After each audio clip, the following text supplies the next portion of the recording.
오늘 이 저녁 우리에게 주시는 하나님 말씀, 우리 로마서 1장 16절 또 우리 17절 말씀입니다.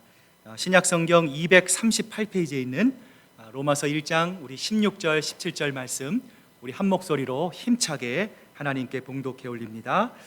내가 복음을 부끄러워하지 아니하노니 이 복음은 모든 믿는 자에게 구원을 주시는 하나님의 능력이 됨이라. 먼저는 유대인에게요 그리고 헬라인에게로다. 복음에는 하나님의 의가 나타나서 믿음으로 믿음에 이르게 하나니 기록된 바 오직 의인은 믿음으로 말미암아 살리라 함과 같으니라. 아멘. 우리 하나님의 말씀입니다. 자, 우리 한번 옆에 분, 우리 뒤에 분들 보시고 교회에서 보니 정말 반갑습니다 한번 인사 나누시길 바랍니다.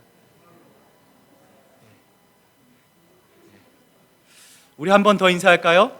오늘 하루 정말 수고 많으셨습니다. 인사 나누시기 바랍니다.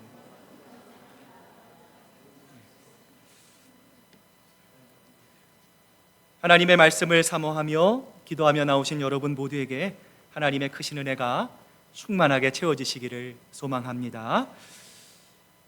얼마 전 한국에서 들려온 소식 가운데 참 개인적으로 큰 충격이 되고 가슴이 아팠던 이야기가 있습니다. 아마 여러분 그림을 보시면 잘 아실 거예요. 그 유명한 우리 정인이 사건입니다. 입양한 부모에 의해서 또 이 부모의 학대를 통해서 사망하게 된 이 사건은 정말 보는 모든 분들의 가슴을 아프게 했고요. 정말 전 국민의 이 공분을 사는 너무너무 가슴 아픈 그러한 사건이었어요. 그런데 이 뉴스를 계속 볼 때마다 특별히 저에게 더 가슴이 아프고 더 충격적인 것이 있었어요. 자, 그것이 바로 이 정은이의 양부모가 기독교인이었다라는 사실이었어요. 둘 다 목회자의 자녀입니다. 기독교 대학인 한동대에서 만났어요. 이들의 부모 또한 기독교 방송에서 일하는 분이고요. 이들은 신앙인의 입양 모임에서 활발히 활동했던 그러한 사람들이었기 때문에 그렇습니다. 정말 이 사건 자체도 정말 충격적이고 정말 가슴이 아팠지만 이 사건으로 인해서 교회와 그리스도인들이 받을 이 손가락질 받을 생각을 하니까 방송을 보는 내내 너무나 가슴이 아프고 안타까웠어요. 기사를 보다가 우연히 달린 댓글을 하나 보게 되었어요. 그 댓글 가운데 이런 글이 써 있습니다. 기독교인들 부끄러운 줄 알아라 라는 글이었어요.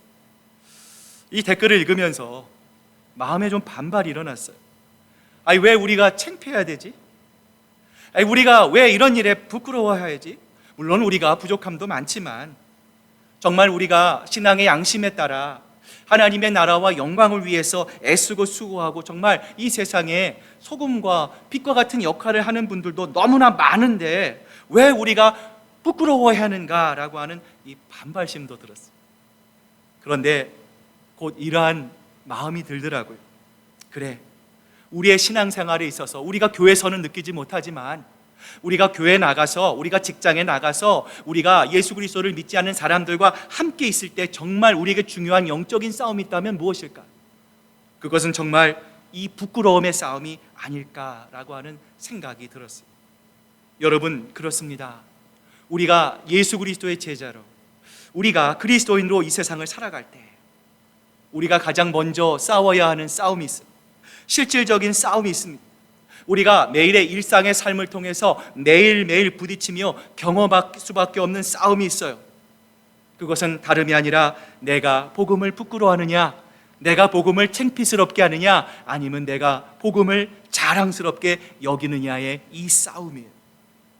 그래서 우리의 원수 마귀 사탄은 어떻습니까? 기회가 있을 때마다 우리가 보이지 않는 영적인 전쟁을 통해서 우리가 믿는 이 복음, 예수 그리스도의 복음, 이 생명의 복음을 우리가 부끄러워하도록, 창피하도록, 세상에 증거하지 못하도록 끊임없이 우리 가운데 유혹하고 획책하고 있는 거예요. 그런데 이러한 사실은 이미 예수님께서 성경을 통해서 우리에게 말씀하신 것이기도 해요. 예수님께서 제자들과 함께 가이사랴 빌립보라고 하는 지방을 지나가고 계셨을 때의 이야기. 예수님이 제자들을 향해 자, 사람들이 나를 누구라 하느냐? 예수님이 이렇게 말씀하셨어요. 그러자 제자들이 세례 요한이라고도 하고요, 엘리야라고도 하고요, 선지자 중에 한 명이라고도 합니다. 이렇게 대답했어요. 이에 예수님은 아무런 언급도 하지 않으셨어요. 곧바로 제자들을 향해 이렇게 말씀하셨어요. 자, 사람들이 그렇게 말하더냐? 자, 그렇다면 너희들은 과연 나를 누구라 생각하느냐? 처음부터 예수님은 사람들의 관심, 사람들의 평판, 사람들의 평가에는 예수님은 아예 관심이 없으셨어요. 예수님의 이 두 번째 질문에 수제자였던 베드로가 뭐라고 고백합니까? 주는 그리스도시요 살아계신 하나님의 아들이십니다. 대답했어요. 자, 그러자 예수님은 비로소 제자들에게, 자, 오늘 이 말씀을 듣고 있는 우리들에게 하시고 싶은 말씀을 마가복음 8장 34절에서 이렇게 말씀하세요. 자, 누구든지 나를 따라오려거든 자기를 부인하고 자기 십자가를 지고 나를 따를 것이니라. 여러분, 이 제자의 길입니다. 예수 그리스도의 십자가를 지고 주님을 따라가는 신앙의 길을 말씀하시면서 주님은 아주 의미심장한 말씀 하나를 덧붙이셨는데요. 자, 우리 마가복음 8장 38절 말씀 우리 같이 한번 읽어봅니다. 시작. 누구든지 이 음란하고 죄 많은 세대에서 나와 내 말을 부끄러워하면 인자도 아버지의 영광으로 거룩한 천사들과 함께 올 때에 그 사람을 부끄러워하리라. 자, 여러분 무슨 말씀입니까? 자, 예수님이 왜 이런 말씀을 하셨어요? 자, 네가 나를 부끄럽게 여긴다면 그래? 나도 너를 똑같이 대해줄게. 보복하는 마음으로 나도 너를 부끄럽게 여길 것이다 라고 하는 말씀일까요? 얼뜻 이 말씀을 보면 자, 우리가 이런 생각을 갖습니다. 자, 우리가 예수님을 엄청나게 배반한 것도 아닌데 우리가 예수님의 마음을 무너지게 하는 아주 심각한 죄를 지은 것도 아닌데 그냥 우리가 조금 부끄러워한 것뿐인데 아니 이게 뭐 그렇게 큰 죄를 짓는 것인가? 때로는 우리가 그러한 마음을 가지고 의아해할 수 있어요. 여러분, 이 말씀의 의미는 무엇입니까? 여러분, 제자로 살아간다는 게 뭐예요? 제자가 된다는 건 나의 십자가를 지는 거예요. 제자가 된다는 것은 나의 십자가를 지고 주님의 십자가를 바라보며 그 십자가의 길을 우리가 예수님과 같이 걸어가는 것이 바로 제자의 길이에요. 자, 그 길에 여러분 어떤 것이 있습니까? 우리가 하나님의 말씀을 붙잡으려고 하고 우리가 하나님의 뜻 가운데 살아가려고 하고 하나님의 나라와 영광을 위해서 살아가는 그 모든 길의 여정 가운데 우리 성도들이 겪을 수 있는 구체적인 도전이 무엇입니까? 그것은 바로 주님과 그 주님의 말씀을 부끄럽게 만들 수 있는, 부끄럽게 할 수 있는 상황에 직면할 수 있다는 거예요. 여러분, 우리가 살고 있는 이 세상이 평온합니까? 평온하지 않습니까? 평온하지 않습니다. 겉으로 볼 땐 우리는 물질적인 풍요의 땅에 삽니다. 세계 제1의 미국 땅에 삽니다. 최소한 먹을 것은 걱정하지 않습니다. 그 어느 나라보다도 부강한 나라에 살아가고 있습니다. 그런데 우리가 영적으로 이 나라를 보십시오. 지도자들이 하나님을 경외합니까? 이 땅에 많은 교회들이 있는데 매일 아침마다 인터넷을 펴보고 신문을 펴보면 우리를 기쁘게 하는 것보다 우리의 마음을 찡그리게 하고 우리의 마음을 아프게 하는 일들, 특별히 많은 교회들, 하나님을 믿는 아는 사람들을 통해 일어나는 많은 불의와 하나님의 마음을 아프게 하는 일들이 얼마나 많이 일어납니까? 여러분, 정말 이 세대가 악하고 음란하고 정말 하나님의 말씀을 지키지 못하고 하나님의 말씀으로부터 멀어져 가고 있는 이 세속에 하나님의 말씀에 불응하는 하나님, 이 세상 한복판을 살아가면서 우리 그리스도인들이 하나님의 말씀 가운데 살기 위해 애쓰는 여러분들이 끊임없이 직면하게 될 최고의 도전이 무엇입니까? 그것은 바로 주님과 주님의 말씀을 부끄러워하는 상황일 수 있다는 거예요. 그래서 바울은 로마에 있는 성도들에게 편지를 쓰지 않습니까? 하나님의 마음을 기쁘시게 하는 것, 하나님의 마음을 합당하게 하는 그리스도인들로 살아가는 것이 과연 무엇인지를 설명하면서 바울은 이렇게 고백하지 않습니까? 내가 복음을 부끄러워하지 아니하노니 이 복음은 모든 믿는 자에게 구원을 주시는 하나님의 능력이 됨이라. 첫째는 유대인에게요, 그리고 헬라인에게로다. 사도 바울의 이 고백, 나는 복음을 부끄러워하지 않습니다. 여러분은 이 말씀을 들을 때 이 사도 바울의 고백을 어떻게 생각하십니까? 이 말이 여러분에게도 해당됩니까? 아니면 사실은 나도 다른 사람은 모르지만 나만 아는, 하나님과 나만 아는 복음을 부끄러워했던 때가 혹시라도 있었습니까? 부끄럽다라는 것은 그것의 가치를 무가치하게 여기는 거예요. 그래서 다른 말로 하면 창피하는 거예요. 수치스럽게 여긴다라는 거예요. 원래 우리가 가치 없는 것을 가치 없게 여길 때는 아무런 문제가 없어요. 그런데 정말 가치가 없는 것이 아닙니다. 정말 소중한 것입니다. 그런데 우리가 알지 못해서, 우리가 사소한 것을 이유로 그 본질적인 중요함을 무가치하게 여기고 정말 우리가 소중히 여겨야 할 것을 부끄러워한다면 그것이야말로 정말로 안타까운 일이 아니겠어요? 예를 들면 자식이 부모를 사랑해야 하는데, 부모를 공경해야 하는데, 부모가 나이를 많이 먹었다고, 우리 부모님은 초등학교밖에 나오지 않았다고, 우리 부모님은 몸이 불편하다고, 내가 부모님으로부터 어린 시절 상처를 받았고 혹시 내가 부모에게 아무런 도움이 안 된다고 부끄러워한다면 이것은 정말 있을 수 없는 일이에요. 드라마에서 볼 막장 드라마 중에 막장과 같은 상황이에요. 여러분, 왜 그렇습니까? 부모는 그 모든 것 가운데서도 결코 사라지지 않는 소중한 가치 있는 하나님이 우리에게 주시는 우리의 소중한 선물이기 때문에 그래요. 반대로 우리 부모도 마찬가지죠. 내 자녀가 취직을 못합니다. 실패를 거듭합니다.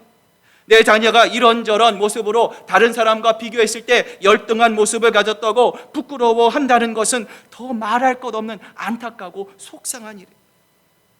그런데 오늘 본문에서 바울이 복음을 부끄러워하지 않는다라고 하는 말의 의미는 무엇입니까? 자, 복음이 정말 소중한 것인데 나는 그 가치를 하찮게 여기지 않습니다. 무가치하게 않습니다. 나는 복음을 존중합니다 라는 정도의 이야기가 아니에요. 자, 나는 복음을 부끄러워하지 않는다라고 하는 사도 바울의 이 말씀은 여기에서 더 나아가는 거예요. 자, 나는 복음을 부끄러워하지 않습니다. 이 말씀은 무엇입니까? 복음의 참된 축복을 온전히 제대로 누리고 살아가기 위해서 나는 복음을 부끄러워하지 않는다라고 하는 말이에요. 여러분, 왜 그렇습니까? 우리가 복음을 부끄러워하면 어떤 일이 벌어집니까? 하나님 죄송합니다. 내가 복음을 부끄러워했습니다. 하나님 죄송합니다. 내가 참 주님을 부끄러워해서 세상 사람들과 어울렸을 때 하나님, 제가 그리스도인 것을 티를 내지 못했습니다.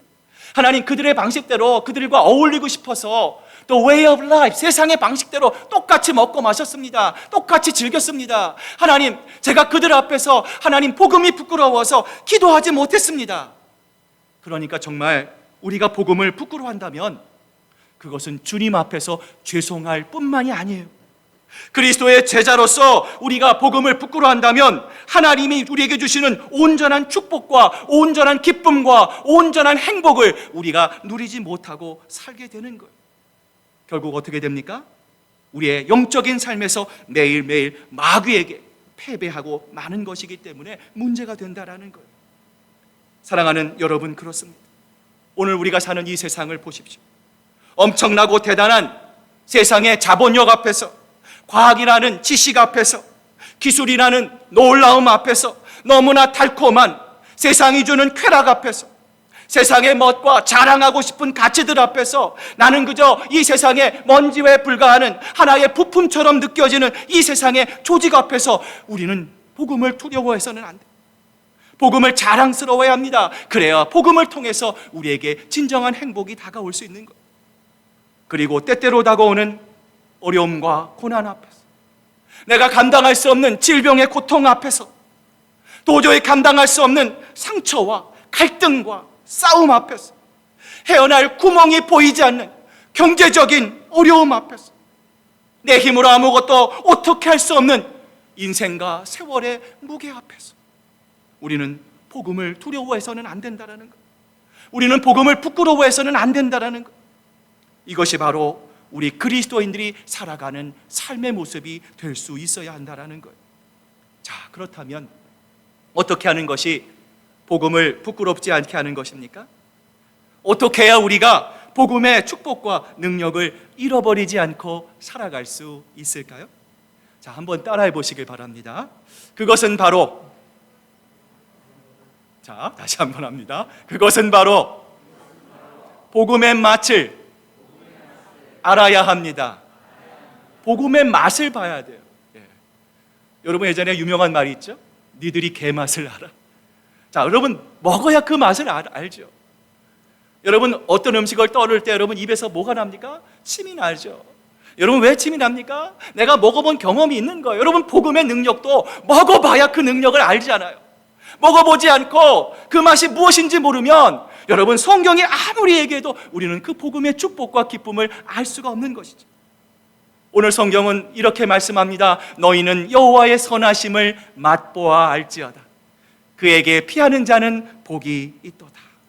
복음의 맛을 우리가 맛보야 알아야지. 남이 알려주는 것, 남이 먹여주는 것만 억지로 떠먹어서야 무슨 소용이 있겠느냐라는 것. 옛날 외아들을 둔 할머니가 계셨대요. 이 아들이 어느 날 미국으로 이민을 가게 되었어요. 자, 그러면 이 할머니를 어떻게 해야 됩니까? 이 아들이 보살펴야 돼요.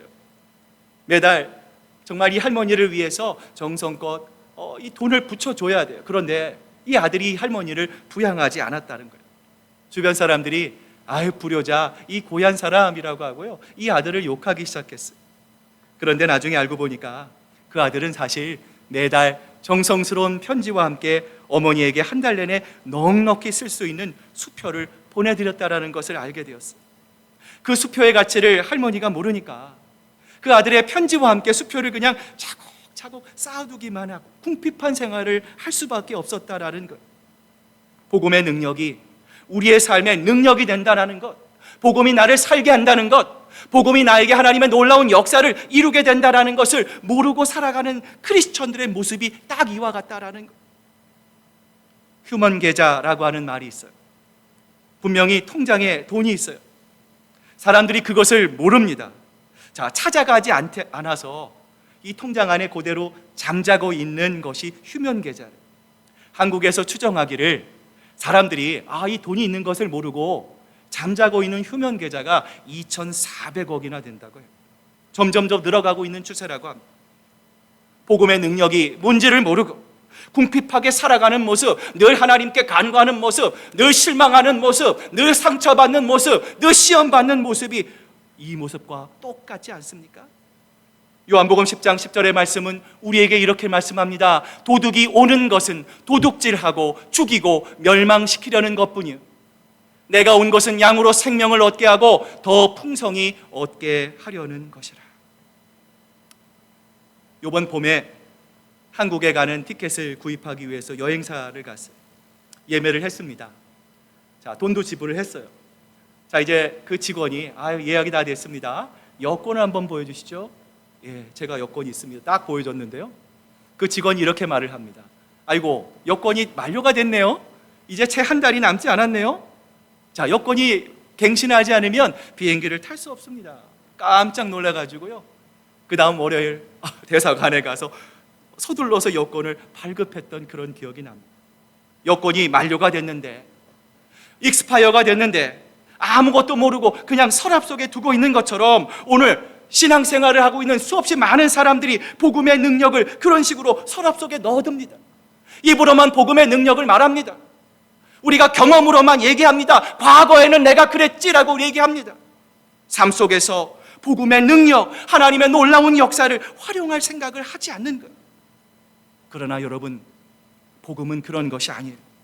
하나님과 원수되어서 늘 두려움과 공포 속에 살던 사람이 복음을 통해서 하나님을 알게 되고 복음을 경험하니 그야말로 찬송가의 가사처럼 그 두려움이 변하여 내 기쁨 되었고 전날의 한숨 변하여 내 노래 되었네라고 하는 찬양이 기쁨으로 드러내는 것, 이것이 바로 하나님이 기뻐하시는 복음의 능력이에요. 이처럼 하나님은 우리에게 복음, 곧 능력이신 예수 그리스도를 보내주셔서 죄에 빠진 우리를 구원해 주시기를 원하세요. 자, 그런데 여기는 한 가지 조건이 있어요. 자, 우리 본문 17절 말씀에 그 조건이 기록되어 있는데요, 자, 우리 한번 앞을 보시고 같이 한번 읽어봅니다. 시작.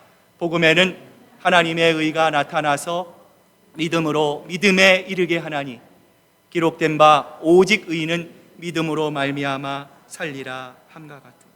자, 여러분 발견하셨습니까? 우리의 삶에 서랍 속에 쏙 들어가 있는 복음의 능력을 활용하지 못하는 능력을 잃어가고 있는 우리들이 다시 한번 복음을 통해서 하나님의 능력을 경험하기 위해서는, 우리의 삶에 복음의 능력이 나타나기 위해서는 뭐가 필요합니까? 하나님의 사랑과 배려에 대한 뭐가 필요해요? 우리의 반응이 필요해요. 하나님은 매 순간마다 나는 너희를 사랑한다, 나는 너희를 구원받기 원한다, 나는 너희가 의의 길을 갖기를 원한다, 나는 너희들이 생명의 길을 가기를 원한다, 하나님의 말씀이 선포됩니다. 그런데 중요한 건 여러분이 그 말씀에 대해 반응하지 않으면 그 능력이 우리 가운데 살아나지 않는다라는 거예요. 다시 말하면 복음의 능력이 우리 가운데 살아나기 위해서는 무엇이 필요합니까? 하나님의 사랑과 배려에 대한 우리의 반응으로 믿음이라는 게 필요한 거예요. 하나님이 원하시는 믿음, 하나님이 기뻐하시는 믿음이 무엇인지를 정확하게 알고 정확하게 믿는 것이 중요한 거예요. 자, 믿음이라고 하는 헬라어 단어, 이 피스티스라고 하는 단어가 있어요. 자, 이 믿음이라고 하는 것은, 자, 이 헬라어 뜻에 신실함, 미쁘심이라고 하는 뜻이 있어요. 자, 여러분 믿음이란 무엇입니까? 여러분, 하나님은 어떤 분이십니까? 한번 약속하신 것을 끝까지 지키는 거예요. 사람은 한번 뱉은 말을 지키지 못합니다. 시간이 지나면 그 약속이 바뀝니다. 흐지부지 됩니다. 그러나 우리 하나님은요, 한번 약속하신 그 말씀을 끝까지 지키시는 신실하신 하나님이세요. 자, 그래서 여러분 믿음은 어디서부터 옵니까? 약속하신 것을 끝까지 지키시는 신실하신 하나님으로부터 믿음이 와요. 자, 그 신실하신 하나님이 예수 그리스도를 통하여 우리에게 전달됩니다. 자, 그렇게 전달된 예수 그리스도를 통해서 우리에게 다가온 하나님의 신실하심에 대해서 우리가 신실하게 반응하는 태도, 그것이 바로 성경이 우리에게 말씀하시는 믿음이다라는 거예요. 그래서 창세기 15장 6절을 보면 이렇게 기록되고 있죠. 아브라함이 여호와를 믿으니 여호와께서 이를 그의 의로 여기셨다. 하나님이 아브라함에게 약속하십니다. 한번 약속하면 절대로 변하지 않으시는, 반드시 그 약속을 지키시는 신실하신 하나님으로 아브라함에게 다가가셨어요. 그러자 아브라함이 어떻게 반응합니까? 아브라함이 믿음이 뛰어난 사람이 아닙니다. 그 믿음을 이어갈 만한, 그 믿음을 하나님께 보여드릴 만한 위대한 사람이 아니었어요. 그럼에도 불구하고 아브라함은 어땠습니까? 하나님의 신실함, 자기에게 다가온 하나님의 은혜, 그 하나님의 호의를 아브라함은 물리치지 않았습니다. 거절하지 않았습니다. 신실하게 수용하며 그 하나님의 말씀에 묵묵히 순종하며 나아갔던 거예요. 사랑하는 여러분, 이것이 바로 믿음이에요. 하나님은 그 믿음을 의로 보셨다라는 거예요. 우리의 행동이 아닙니다. 우리의 업적이 아닙니다. 여호와를 향한 그 신실한 반응, 하나님의 말씀에 대한 순종의 반응이 바로 하나님을 의롭게 했다라는 것이죠. 그렇다면 이런 질문이 가능해요. 하나님은 왜 믿음을 그렇게 중요하게 여기시는 걸까요? 하나님은 우리 인간의 신실한 반응에 왜 그런 큰 의미를 두실까요? 여러분, 왜 그렇습니까? 믿음이란 바로 하나님과의 관계성이기 때문에 그래요. 하나님을 인격적으로 만나는 것이 중요하기 때문에 그래요. 그래서 요한계시록 3장 20절을 보면 이렇게 말씀하시죠. 볼지어다 내가 문 밖에 서서 두드리노니 누구든지 내 음성을 듣고 문을 열면 내가 그에게로 들어가 그로 더불어 먹고 그는 나로 더불어 먹으리라. 관계로 다가오시는 주님의 마음이 이것처럼 잘 표현된 말씀이 없어요. 요한복음 10장 14절에 보면 나는 선한 목자라, 나는 내 양을 알고 양도 나를 아는 것이라. 우리는, 하나님은 우리와 관계를 맺기를 원하십니다. 예배의 자리, 기도의 자리, 하나님 섬김의 자리로 나와서 하나님과의 관계를 맺고 우리가 하나님의 마음을 더 깊이 알아가는 것, 하나님은 그것을 우리에게 원하고 계시는 것. 그런데 누가복음 4장 34절을 보면 참 재미있는 장면이 연출되어 있어요. 자, 우리 같이 한번 앞을 보시고요, 같이 한번 읽어봅니다. 시작. 아, 나사렛 예수여, 우리가 당신과 무슨 상관이 있나이까? 우리를 멸하러 왔나이까? 나는 당신이 누구인 줄 아노니 하나님은 거룩한 자니이다. 자, 여러분 지금 누가 말하고 있어요? 누구입니까? 예수님입니까? 자, 누가 말하고 있습니까? 자, 귀신 들린 사람이 말하고 있죠? 자, 뭐라고 얘기하고 있습니까? 나는 당신을 잘 알고 있습니다. 당신이 누구인 줄 압니다. 당신은 하나님의 거룩한 자입니다. 귀신 들린 사람이 지금 예수님을 향해서 이렇게 선포하고 있어요. 자, 예수님을 잘 알고 있다. 나는 예수님이 누구인지 알고 있다. 혼하고 있어요. 여러분, 이 말씀에서 우리가 깨달아야 할 것이 있어요. 여러분, 무엇입니까? 성경은 귀신이 가지고 있었던 예수님에 대한 지식을 믿음이라 얘기하고 있습니까? 얘기하지 않고 있습니까? 뭐라고 말씀하세요? 그것은 믿음이 아니라는 거예요. 여러분, 그 이유가 무엇입니까? 예수님을 누구보다 잘 알고 있었다는 귀신이 지금 예수님을 향해 뭐라고 말합니까? 우리가 당신과 무슨 상관이 있나이까? 왜 귀신이 가진 예수님에 대한 지식이 믿음이 아니라 성경이 말씀하시는 줄 알겠어요? 믿음은 지식이 아니에요. 관계입니다. 사랑하는 여러분, 우리의 머리만 커지지 않기를 바랍니다. 우리의 지식만이 늘어나지 않기를 바랍니다. 내가 안다고 끄덕거리지만 않기를 바랍니다. 하나님 복음의 능력을 하나님께서 나에게 베풀어 주신 호의가 분명히 있을 것입니다. 우리의 삶을 되돌아보면 지금까지 우리가 올 수 있도록 베풀어 주신 감당할 수 없는, 측량할 수 없는 하나님의 은혜가 반드시 있을 것입니다. 사랑하는 여러분, 그것이 크든 작든 이제는 우리가 반응해야 합니다. 하나님의 말씀 가운데 순종해야 합니다. 하나님, 내가 힘들고 어려울지라도 하나님, 주님의 말씀이기에 그 하나님의 은혜와 감당할 수 없는 하나님의 호의에 내가 반응합니다. 내가 순종하며 나갑니다. 우리가 믿음 가운데 주님을 향하여 힘들고 어렵지만 그 주님을 향해 한 발 한 발 걸어갈 때 하나님은 우리의 모습과는 상관없이, 우리의 업적과는 상관없이, 우리의 능력과는 상관없이, 우리의 탤런트과는 상관없이 하나님의 말씀에 순종하는, 반응하는 우리들의 모습을 보고 우리 역시 아브라함과 같이 의로운 자로 인정해 주실 줄로 믿습니다. 오늘 말씀을 묵상하면서 이런 생각을 해봤어요. 예전에 가끔 귀신 들린 사람을 본 적이 있어요. 축사도 하고. 여러분, 귀신 들림 하면 어떤 생각이 떠오르세요? 입에 막 거품을 물고 큰 소리를 내고 몸을 막 뒹굴고 자기 몸을 막 상하고. 여러분, 귀신 들림은 이런 현상만을 의미하는 게 아니에요.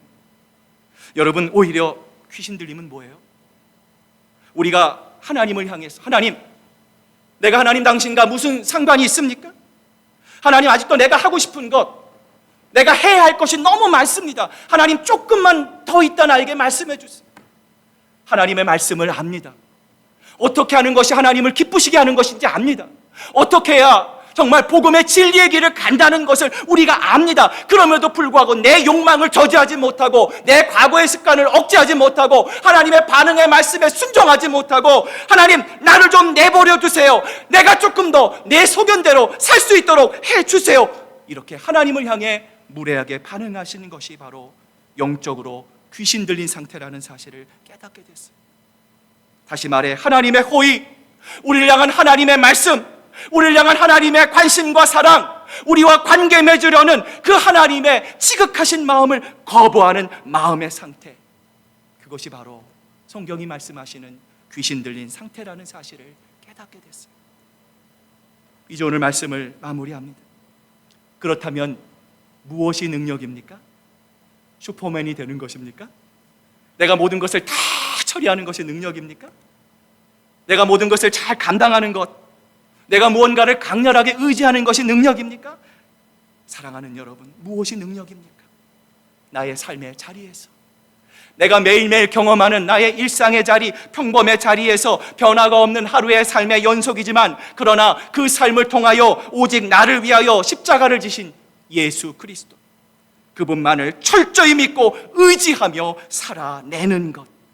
그래서 마침내 우리의 고백대로 내게 능력 주시는 자 안에서 내가 모든 것을 할 수 있느니라 고백할 수 있는 것, 이것이 바로 하나님이 기뻐하시는 복음의 능력임을 기억하시고, 우리의 겉모습이 아니라, 내 스펙이 아니라, 내 능력이 아니라, 내 자랑이 아니라 우리의 마음의 중심을 보시는 하나님, 그 하나님이 복음의 능력으로 온전해지는, 강건해지는, 행복해지는 주님과 동행하는 저와 여러분 되시기를 주님의 이름으로 축복합니다. 우리 같이 기도하기를 원합니다. 이 시간 우리 함께 기도하기를 원하는데요, 하나님은 우리가 반응하기를 원합니다. 여러분, 신앙은 커뮤니케이션입니다. 신앙은요, 보는 것이 아닙니다. 우리가 함께 하는 것입니다. 여러분, 내가 주님이 지금도 우리 마음을 두드리십니다. 내가 네 마음에 들어가 너로 더불어 먹겠다 주님 말씀하십니다. 혹시 우리가 그런 주님을 내 마음에 모시지 않았어? 세상의 것, 세상에 영향받은 것, 세상이 나를 더 지배하려는 것들 때문에 가슴 아파하고 있지는 않습니까? 혹은 하나님의 말씀 가운데 내 마음을 만족시키지 못하고 그 주님을 바라보지 못해서 다른 사람을 보면서 실족하고 낙심하고 낙담하고 절망하고 있지 않습니까? 사랑하는 여러분, 오늘 이 시간 우리 함께 기도할 때 우리 기도했으면 좋겠습니다. 주님, 복음의 축복과 능력 가운데 살아가게 하옵소서. 어떤 일이 있어도 하나님 주시는 복음의 능력을 하나님 잃지 않게 도와주시옵소서.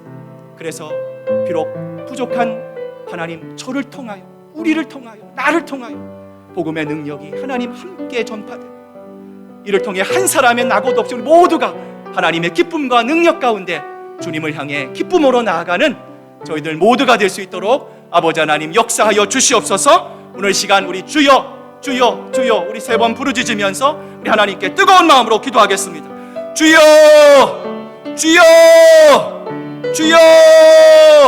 아버지 하나님 감사합니다.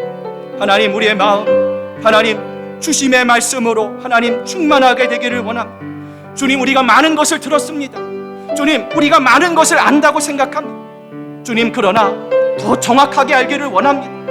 하나님이 원하시는 진정한 기쁨과 하나님이 원하시는 것을 제대로 알기를 원합니다. 내가 기뻐하는 것이 아니라, 내가 만족하는 것이 아니라, 나만이 유익한 것이 아니라 정말 하나님의 기쁨이 되기를 원합니다. 하나님의 마음 가운데 살아가기를 원합니다. 하나님, 그래서 무릎 꿇게 하기를 원합니다. 하나님께 묻기를 원합니다. 하나님, 우리는 완전하지 않습니다. 하나님, 주님이 필요합니다. 복음의 능력이 필요합니다. 주님의 일을 감당할 때, 찬양할 때, 하나님 주님을 섬길 때에, 하나님의 말씀을 증거할 때, 하나님 주님의 귀한 일들을 감당할 때 복음의 능력이 필요합니다. 그렇지 않고서는 세상의 힘으로 하게 됩니다. 세상의 지식으로 하게 됩니다. 나의 능력으로 하게 됩니다. 그것은 하나님이 원하시지 않는 겁니다. 주여, 오늘 시간 다시 한번 돌아가기를 원합니다. 하나님, back to the page, back to the Bible, back to the Jesus, back to the God, 하나님으로 돌아가기를 원합니다. 세상으로 향했던 우리의 발걸음을 주님을 향해서 돌리기를 원합니다. 아직 늦지 않았습니다. 하나님은 오래 참으시는 분입니다. 하나님은 아직도 기회를 주십니다. 오늘 이 자리가, 오늘 이 밤이 하나님 우리의 마음을 주님께로 돌려놓는 귀한 시간이 되기를 원합니다. 하나님은 우리의 연약함을 탓하지 않습니다. 하나님은 우리가 하나님의 장성한 분량에 이르기까지 기다리고 계시는 분임을 압니다. 그 자비하신 주님, 그 사랑이 넘치는 주님, 하나님의 놀라운 은혜를 기억하고 하나님 더 주님을 향해 나아갑니다. 우리의 발걸음이 미약할지라도 주님을 향해 나아갑니다. 그 소망의 목표를 잃지 않고 아름다운 선한 영향력을 주기를 원합니다. 세상의 방식이 아닌 하나님의 말씀으로 아름답게 변화될 수 있는, 함께 동역하는, 함께 격려하는, 함께 그 길을 걸어가는 저희들 모두가 될 수 있도록 아버지 하나님 역사하여 주시옵소서. 주님 도와주시옵소서. 하나님 아버지 감사합니다. 주님, 부족한 저희들이지만 오늘 이 말씀을 통하여 우리의 삶을 다시 한번 일깨워 주시는 아버지 하나님 감사합니다. 우리는 늘 낙심합니다. 낙담합니다. 사람을 보고 세상을 보기에 하나님 주저앉을 때가 너무나 많이 있습니다. 그러나 주님은 우리가 그러한 연약한 삶을 사는 것을 원치 않습니다. 사람을 바라보지 말고, 세상을 바라보지 말고 오직 하나님 한 분만을 바라보기를 원합니다.